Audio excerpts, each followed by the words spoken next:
Reflexionemos sobre la liturgia desde el punto de vista del beneficio espiritual. La condición para una experiencia más profunda del sacrificio de Cristo en el Calvario son dos momentos de silencio, uno antes de la consagración y el otro después de ella. En el primer momento de silencio, el sacerdote se da cuenta de las raíces espirituales del sacerdocio neotestamentario. Estos se remontan al derramamiento del Espíritu Santo sobre los apóstoles. En el monte Sión se instituyó el sacrificio incruento y también se derramó el Espíritu Santo. También hoy, por el sacramento del orden, el Espíritu Santo hace presente el sacrificio de Cristo en la cruz. La Iglesia nació en el monte Sión el día de la venida del Espíritu Santo. En la Biblia, especialmente en los profetas, se enfatiza muchas veces el monte Sión en Jerusalén. Después de Pentecostés, el Espíritu Santo empezó a actuar particularmente a través de los sacramentos.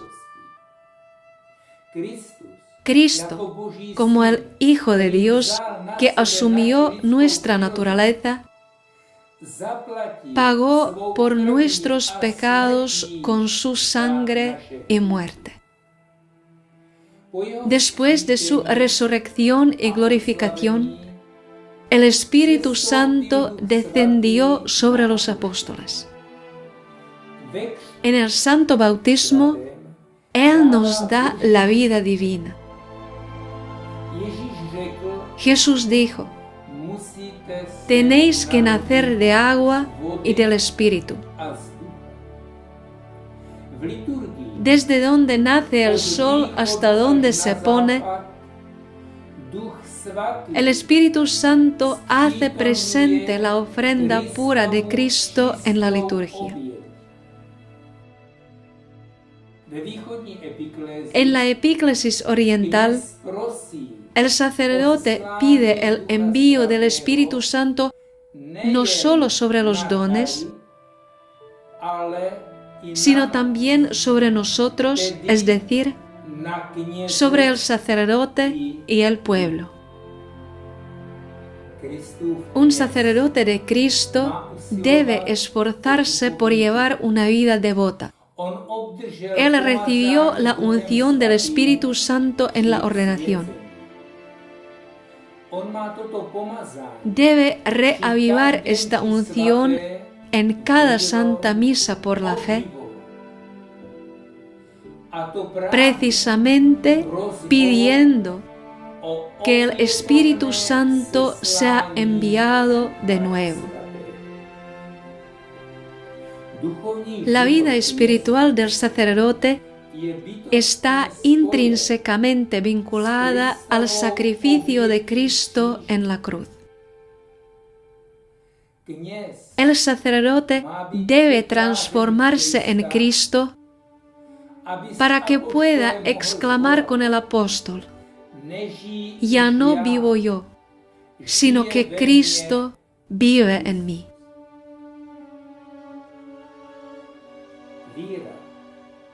La fe relacionada con la petición del Espíritu Santo antes de la consagración impide la rutina sin alma.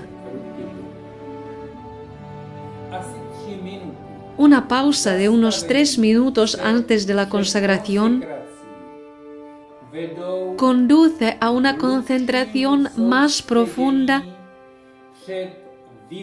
antes de la culminación del ministerio eucarístico. También después de la consagración, una adoración de 3 a 5 minutos dispone al sacerdote para ser transformado en Cristo. Esto implica, primero, la experiencia interior del testamento de la cruz.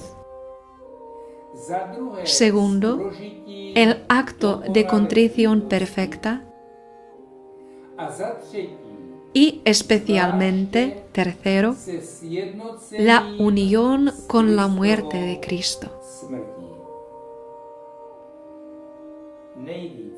Lo que más necesita la Iglesia hoy son sacerdotes santos. No es necesario que todo sacerdote de Cristo tenga estigmas visibles como el Padre Pío, pero cada uno de ellos debe hacer esfuerzos para lograr la unión con Cristo crucificado. El sacramento del sacerdocio neotestamentario se instituyó junto con la institución del sacrificio incruento de Cristo. Jesús tomó pan y dijo: «Esto es mi cuerpo». Y luego tomó el cáliz de vino y dijo: «Esta es mi sangre». Estas palabras se refieren a la Eucaristía. El mandato final de Cristo se aplica a la institución del sacerdocio del Nuevo Testamento. Haced esto. Significa que los apóstoles han de ofrecer este sacrificio incruento no como un símbolo, sino para hacer presente su consumación en el Calvario.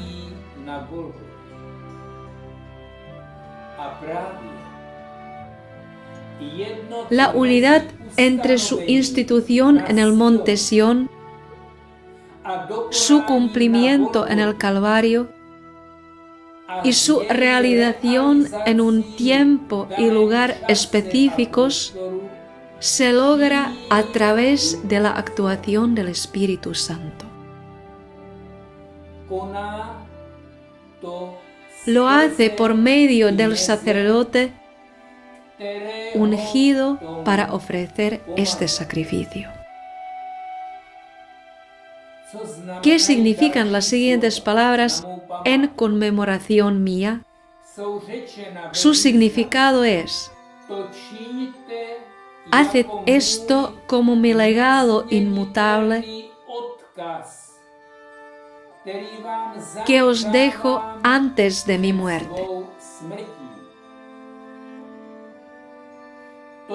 Este es el verdadero significado de las palabras en conmemoración mía.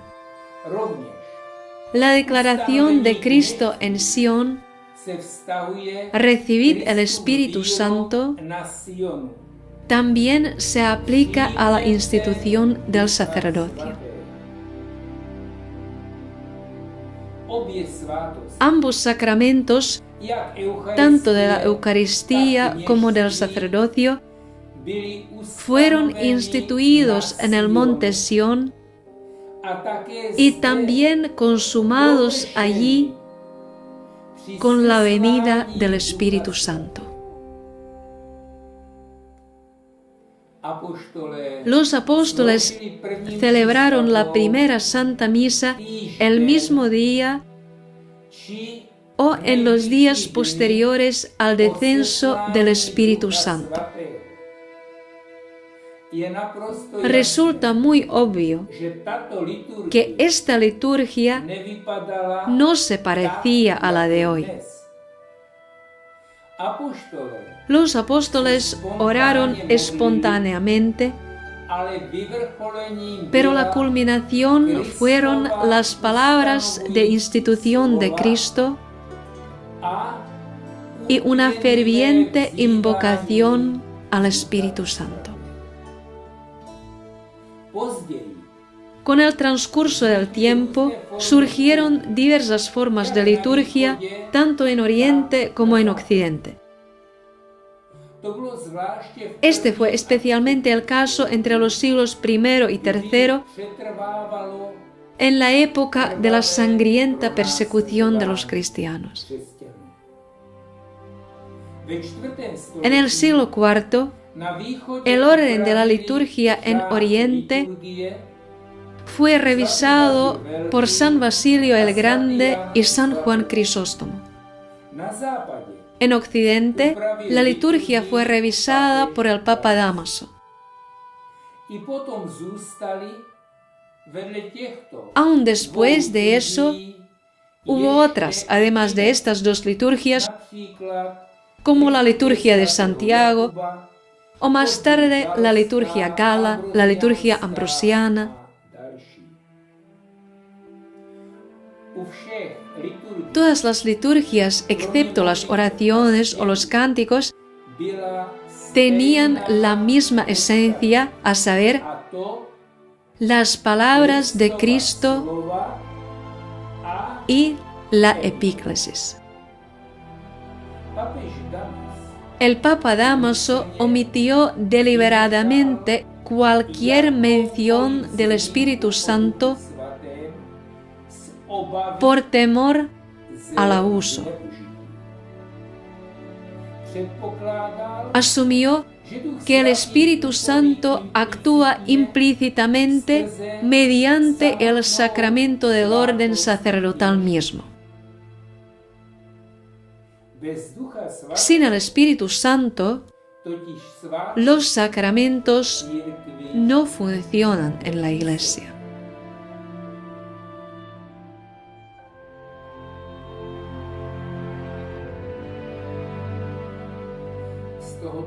Desde esta perspectiva de la historia, examinemos también la situación actual. La Iglesia Oriental celebra principalmente la liturgia de San Juan Crisóstomo. La Iglesia Occidental ha celebrado desde 1967 la misa del Papa Pablo VI, el llamado Novus Ordo. ¿Qué diría personalmente sobre la cuestión de la liturgia? He celebrado la liturgia diariamente durante 50 años.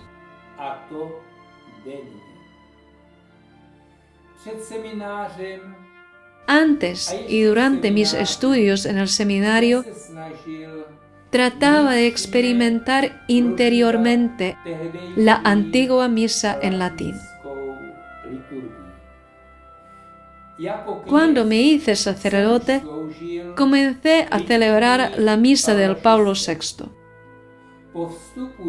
Desde que ingresé en la orden de San Basilio el Grande y me pasé al rito oriental hace 30 años, celebro la liturgia de San Juan Crisóstomo.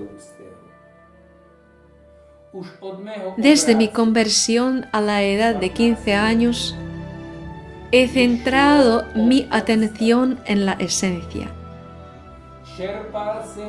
La liturgia fue para mí la fuente de fortaleza en la lucha contra el pecado, en la lucha por mantener mi corazón y mi mente puros para salvar mi alma inmortal.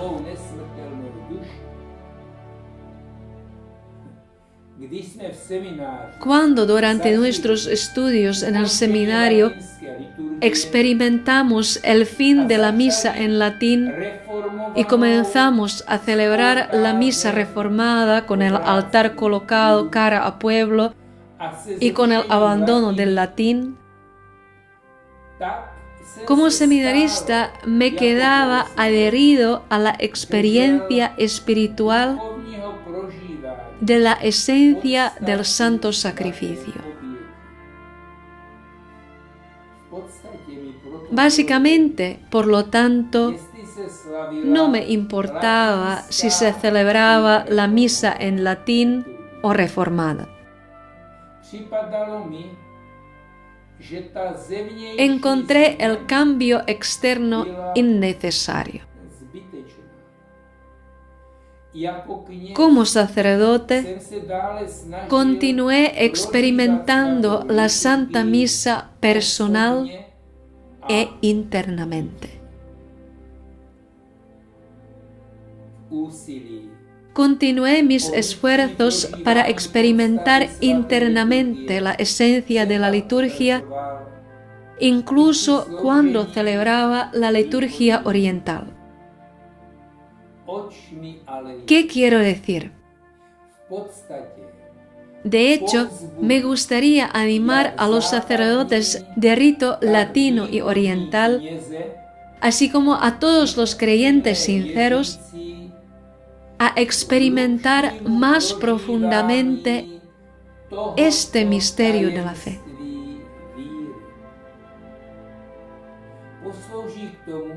El mencionado momento de silencio antes y después de la culminación de la liturgia puede ser útil a este respecto. El misterio de la fe culmina en la epíclesis vinculada a la consagración. Durante la primera pausa o momento de silencio, es apropiado que el sacerdote y el pueblo se arrodillen y que el coro, si hay uno, cante una antífona. En la liturgia occidental, lo mejor es cantar Veni Sancte Spiritus en la primera pausa. El sacerdote y los fieles están en espíritu en Sion, donde Jesús instituyó el sacrificio incruento. Al mismo tiempo, los apóstoles fueron ungidos allí y capacitados por el Espíritu Santo para ofrecer el sacrificio de Cristo. Esta es la alianza nueva y eterna, sellada con la sangre de Cristo. Después de la consagración, hay un segundo momento de silencio en el que el sacerdote y los fieles siguen de rodillas y todos se dan cuenta de lo siguiente. Ahora estoy en espíritu junto a la cruz de Cristo al lado de la Madre de Jesús, en el lugar del apóstol Juan. Jesús me ve y me habla. Ahora, en el momento antes de su muerte, Él me deja también a mí su última voluntad y testamento con las palabras: He allí tu madre. El apóstol Juan acogió espiritualmente a la Madre de Jesús en lo íntimo de su ser, en griego, eista idia. A esta hora la recibo espiritualmente como lo hizo Él cuando estaba junto a la cruz. Puedo pronunciar lentamente el nombre divino de Jesús con fe, Yehoshua en arameo. Después de eso, hago un acto de contrición perfecta. Mis ojos espirituales están fijos en las 5 llagas de Cristo. Mirando cada una de las llagas, puedo decir lentamente en mi mente: Jesús, Jesús, Jesús, ten piedad de mí, pecador. Entonces me doy cuenta de la esencia de la consagración, es decir, la actualización de la muerte de Cristo en la que fui sumergido por el bautismo. puedo pensar en las palabras de Jesús cuando exclamó: Eloi, Eloi, lema sabachthani. Expresan la lucha espiritual más difícil de Jesús. Él tomó sobre sí mismo la raíz de todo el mal que hay en el hombre. Él también tomó sobre sí mismo todos los pecados y crímenes de la humanidad. Experimentó el mayor dolor, oscuridad espiritual, separación del Padre.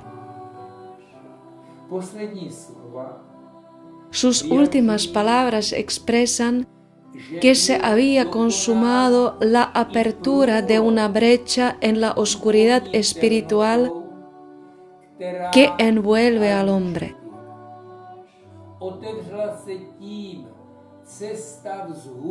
Esto abrió el camino para que encomendáramos nuestro espíritu en las manos del Padre junto con el Espíritu de Jesús. Nuestra salvación, que está en nuestra unión interior con Jesús, se consuma así. El sacerdote termina este segundo momento de silencio cantando: Este es el misterio de la fe. Y el pueblo responde: Anunciamos tu muerte.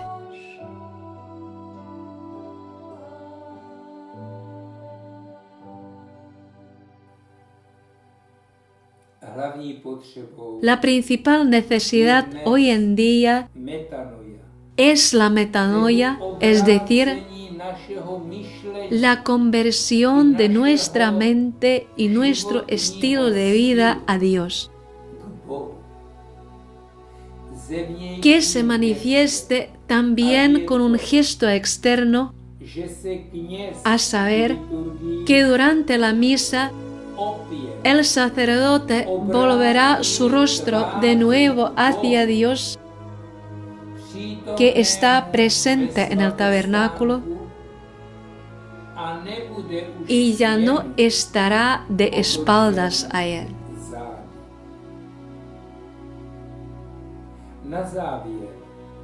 Finalmente, un breve resumen de las dos pausas.